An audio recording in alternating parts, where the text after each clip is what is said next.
I do not like the flash. We will turn that off. That's much better. The camera keeps wiggling, so this may be a bumpy road. I decided, what the heck, instead of waiting until I have a perfect kitchen, just showing you how I'm dealing with this kitchen here. This is my kitchen. This is pretty much the entirety of my kitchen. This right here is my refrigerator. This is my coffee station and coffee pot. This is my little bake oven. Most of the time, the husband grabs everything, goes down the hallway to the community kitchen. But this is what we have. So, I'm going to make some oat cakes because I'm craving oat cakes. I blame the downstairs neighbors who keep smoking pot underneath my bedroom window, and my entire apartment right now smells like really cheap pot. And it's giving me a runny nose and a cough, and I'm craving oat cakes.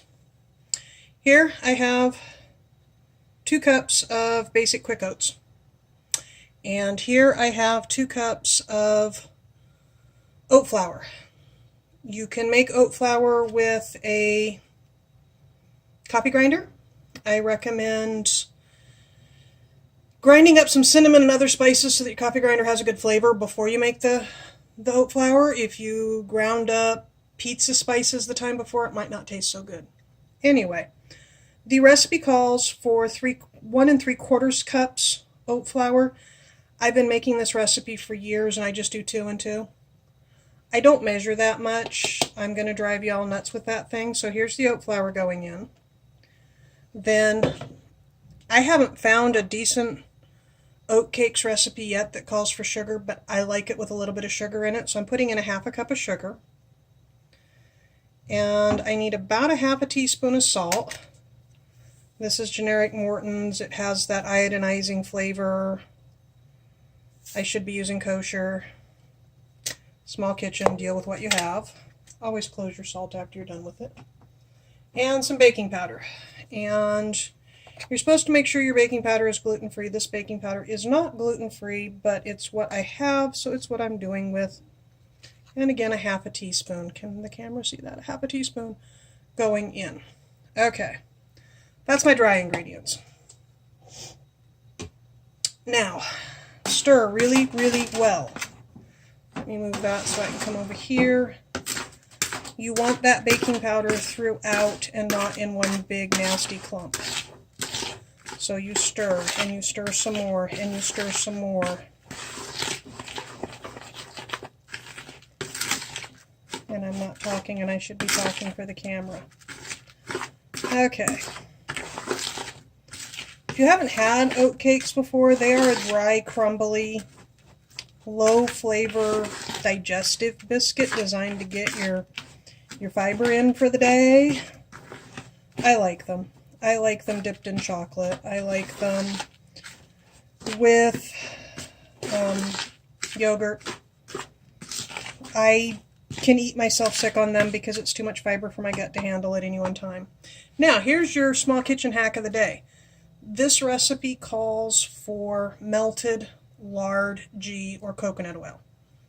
That is not interchangeable with butter. If you hit a recipe that calls for any of those solids in it, and you think you can swap out butter, your recipe's not going to turn out very well, because butter has water in it, and coconut oil, lard, and ghee do not have water in it. So this is 1/4 cup-ish, I didn't measure, of coconut oil, and a nice large teaspoon of cinnamon, because I want the cinnamon flavor. And I melted it on my coffee pot hot burner. Haha. It's the little things in life. So you put in your oil, and one of the things I do is I grab a solid spoonful, because I don't want to, can you see how much is in the bottom? I don't want to lose that. So I grab a couple of spoonfuls of the oat, I toss it in here, oops, I bumped, and I stir around, and I get as much of that out as I can, and I do that a couple of times. If I had a nice rubber spatula handy, I'd just use a rubber spatula to clean the bottom of the bowl, in all honesty. But 99% of our kitchen is still in boxes and hasn't come out of boxes. At the last apartment, we had a bunch of it out, but then moving into here, there's no kitchen here. And we were told moving in that there was everything you needed in the community kitchen. Well, the people who had their stuff in the community kitchen all moved out within a month of us moving in. And yeah, that's this place. So having dumped the flour in and stirred around a couple of times, and this works for getting peanut butter out of the bottom of a jar, bottom of a bowl, or anything. If you have a limited, see, most of it's out. And I didn't waste any. Now, I need to mix this oils into this flour until it's crumbly. And again, this is just mixing and mixing and mixing. I'm going to put the spoon aside because I will want it later, I think. It's been over 2 years since I made this recipe, and I am doing it from memory, so there's a thing with recipes. When you go to make the same thing over and over and over again, and it's true of a lot of things. Mission creep. Okay, say you're cutting a piece of paper and you want 25 1-inch squares. So you measured the first sheet of paper and you cut 25 1-inch squares. And then you think you got the idea, so you cut the second piece of paper and the third piece of paper. And by the time you're done, your 1-inch squares are 1 1/4 by 1/4. You know, the 2x4 board is no longer 2x4 because somebody quit measuring somewhere down the line. No, that's not true. 2x4 is not 2x4 because it's 2x4 before it goes into the planer, not after it comes out. But mission creep with recipes, mission creep with arts and crafts, and with things you think you know how to do by rote, is that a half a cup becomes 3/4 cup becomes 1 cup. You slowly but surely shift the recipe. Now, can you see that there is a clump of cinnamon? We're trying to mix all that in. We won't get it all mixed in, and somebody will get a really cinnamony bite here and there, and that's okay for me because I'm the one that eats them. But mostly I'm just trying to get the dry all right. For this recipe, I did go online and look at the original recipe and then try to remember all of the changes I made. I used to make it about once every 2 weeks for years. It's just one of those simple things you can whip out really fast. The last thing that goes into the bowl is enough water to make a dough. Sounds easy, doesn't it? It's not. The instinct is to put way too much in. So I measure 1/4 cup. And I put half of that in, and I stir.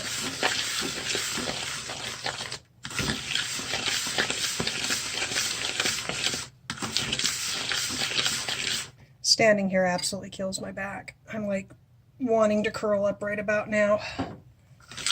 This is why having a real kitchen where I can sit down at a table to work would be so much nicer. Can you see how it's trying to make dough? Does the camera catch that? Yeah, I think the camera catches that. But it's not quite enough, from what I can see. It takes somewhere between 1/3 cup and 1/2 cup, somewhere. So I started out with the 1/4 cup, and now I'm going to go to 1/4 cup again. But I'm only going to add half of that 1/4 cup, and that will take me to 1/3 cup. Ish. You can't kill this recipe as long as you're going by looks and texture and not by ingredients,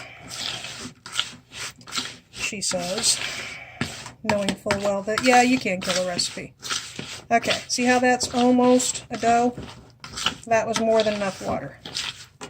And I know it was more than enough water because I have water here. Can you see that? Not absorbing in. So 1/3 cup was all it needed this time.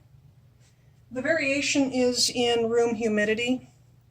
I'll be right back. You can't tell I'm walking away, but I am. Ouch. Okay. So, I'm going to keep mushing this a bit more.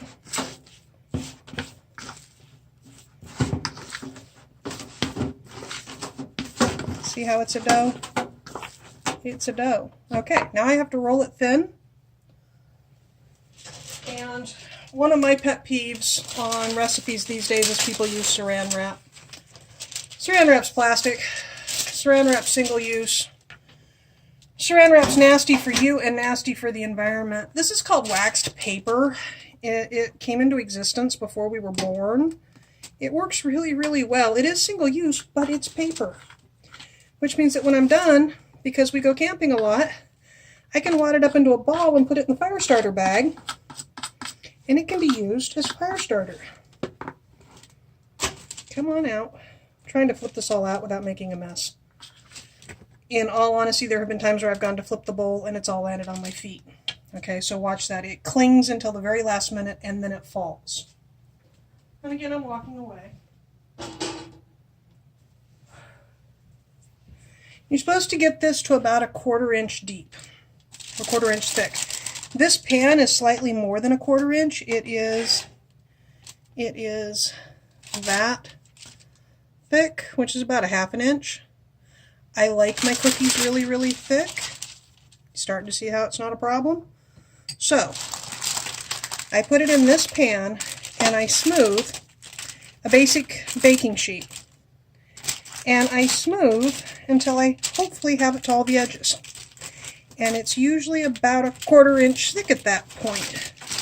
This will stick to anything, which is why you want the waxed paper or the saran wrap, no shame. Why you want something as a layer. And it's going to stick to this paper and be a nightmare as well, and I have a trick for that I will show you when I get to it. Well, I'll just tell you. The trick is put it in the freezer for 5 minutes. Okay, so now it doesn't want to roll out anymore because I'm weak and I'm not capable. And I need to find a flat-sided glass, and I thought I had one set, and apparently I don't. So now I'm kind of scrambling just a little bit. Hold on 1 minute. That will work. I thought I set a glass aside that would work, and I didn't. There's no rolling pin here. Of course, there's no rolling pin here.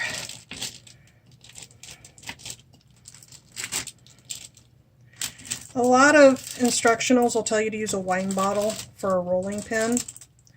I don't know what they're drinking other than that wine, but here, let me show you. They're talking about this type of wine bottle that's absolutely flat on all sides. So you go like this, and yeah, it works as a rolling pin. But a lot of wine bottles aren't flat on all sides, or you just don't have a wine bottle in the house. I just go to the drawer that has, or the bin that has all of the jars, and I grab a flat-sided jar. This one I do believe was pickles. I just got a message I have to reply to. I don't know how that's going to... it disappeared. I'll message him in a minute. The husband is on his way home. He had to take the train today, so I don't know how long that'll take. It normally takes him about an hour to get home. Okay, is that starting to look nice and flat? It's starting to look nice and flat to me. Okay, I saved this little yellow bowl because I'm going to have scraps from when I cut it. Put that on a clean surface. Sometimes this will peel right. Yeah, right up. And sometimes it sticks. And if it sticks, throw it in the freezer for 3 minutes and it won't stick anymore. Now, I'm pretty basic on my oat cakes. If you want to get fancy, you can use a cookie cutter. You can do all kinds of fancy things. I'm lazy. These are a little bit thicker than I want them to be, but they'll work.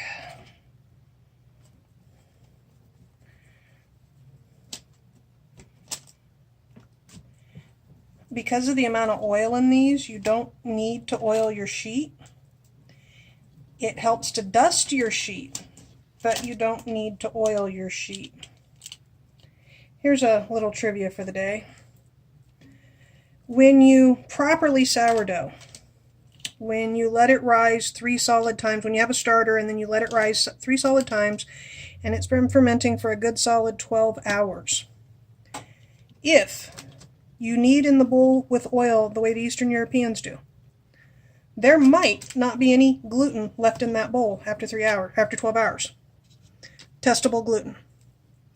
The problem is that in the West, we use fresh flour every single time we knead the dough out. And in using fresh flour every single time we knead the dough out, we're adding more gluten back in, and your sourdough is not gluten-free. So if you have gluten issues, and every now and then you're craving bread to the point of distraction, you might try grabbing a slice of bread from a Russian grocer. Okay. Can you see? Don't look at me. Can you see? It should be just a little bit thinner than that. I put them in and I flip them upside down. I don't know why I do it. It's just what I was taught to do. And I flip it upside down, and that's a really good size, by the way. And I flip it upside down. And I'm going to have to cut all of these and get all of these onto trays before I start baking because my bake oven is underneath me right now. We had that conversation, right? So I'm going to turn this around. Your second fun health thing for the day is that I'm standing here having spells of lightheadedness because my body is trying to trigger hypoglycemia because it's seeing food, and I'm telling my body I ate already today, and I keep having just waves of dizziness, and it's really annoying. So that was the first tray. This will be the second tray, and these are slightly bigger.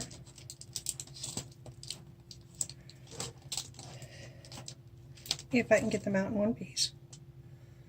There. Now, the chef who taught me how to make these dusted the tops with cinnamon sugar. And it's a nice effect, but I don't like crunchy sugar. You know, when you crunch, crunch, crunch against sugar. And there's a chance of the sugar caramelizing, because these are going to bake for a solid 30 minutes. In my little bake oven, they'll bake slightly less because my bake oven is really annoying. But they're supposed to bake for a solid 30 minutes at 350. And I don't like crunchy caramelized sugar on top of my cookies. So I put the sugar in instead of on top. And I did that years and years and years ago when we were having other kitchen stove problems.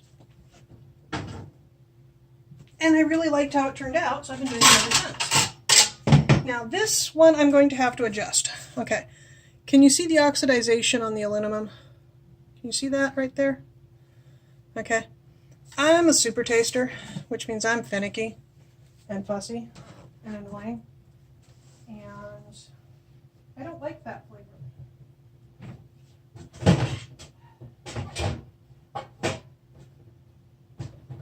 And I don't appear to have another bake sheet. So, we're going to make some cupcakes. Making cupcakes is easier than making cookies, and now I'm kind of annoyed with myself with the amount of work I put in. So, smush, smush, smush, get it all smushed in there, and then move it over and smush it into the next one. These work out really fun this way because they're all kinds of crispy. They don't have to cook for quite as long. I should be doing that under the camera. Smush. Move that over and smush that in there. Pick up some of that. See?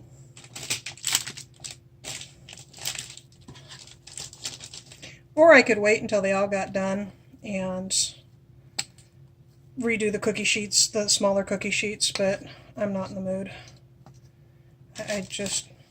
Once I start working on something, I just want to be done. And right now my back hurts so bad, I just want to be done.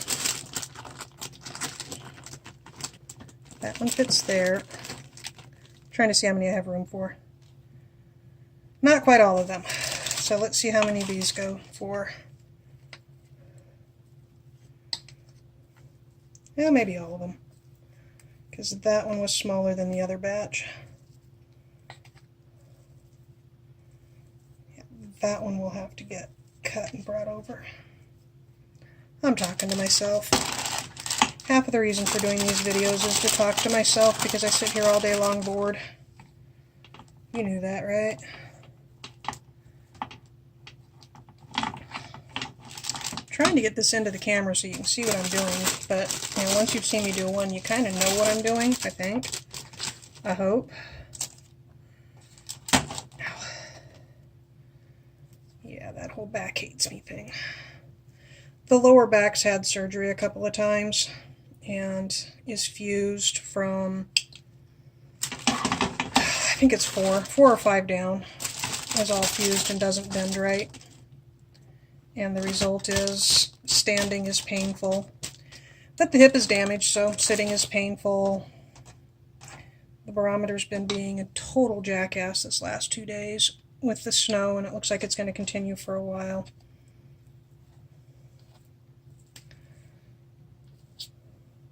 Come here. I'm trying to get this to fill the last couple. I'm robbing Peter to pay Paul, trying to fill the things. I'm going, you have enough, I'll take a little bit from you and put you here. I'm doing that. And it looks like I'm good. See? Now, if you made this exactly the same, but instead of the oatmeal, you used the oat flour, but instead of the oatmeal, you used chopped up coconut. And I mean really finely chopped up coconut. And a little bit of extra sugar. And then when they're done, you drizzle them with caramel, and you put some chocolate on top, and you have your own version of samosas. I've done that a couple of times. They turn out really, really well. Okay, so that's that and that. I need to move this because you don't leave flammables near the stove when the stove is running. I didn't actually use the bowl afterwards.